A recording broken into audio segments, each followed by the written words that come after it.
घारो खान ज़ुहैब शेख जी रिपोर्ट मुताबिक Gharo higher secondary school में स्टेम फेस्टिवल में सनीना रशीद नुहानी ऐं संदसि partner Nadia Bashir class 9 government girls school Gharo पारां प्रोजेक्ट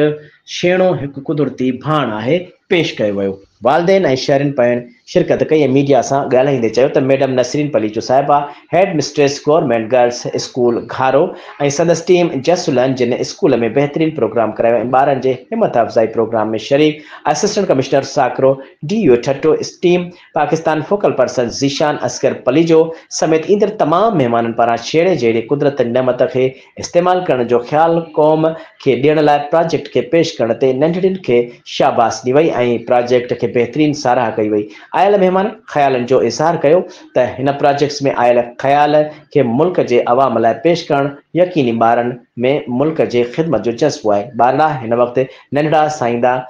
आहिनि पर अॻिते हली वधीक ॿियनि शयुनि ते पंहिंजा तजुर्बा कंदा रहंदा ऐं हिकु ॾींहुं वॾा साइंसदान ज़रूरु थींदा ऐं मुल्क जूं वाॻूं संभालींदा। गर्ल्स हायर सेकेंडरी स्कूल जे हेड मिस्ट्रेस चयो त असां महदूद वसाइल हुअण बावजूद शागिर्दनि खे सुठी तालीम सां गॾोगॾु मुख़्तलिफ़ शोबनि में सिख्या ॾियण जी पिण कोशिशि कंदा आहियूं, पर असां वज़ीर तालीम ऐं वज़ीर अला सिंध खे मुतालबो कंदासीं त नियाणियुनि जी तालीम ते ध्यानु ॾेई असांजे घारो हायर सेकेंडरी स्कूल खे सहूलतूं फ़राहम कयूं वञनि त जीअं मुस्तक़बिल जा मेमार पंहिंजे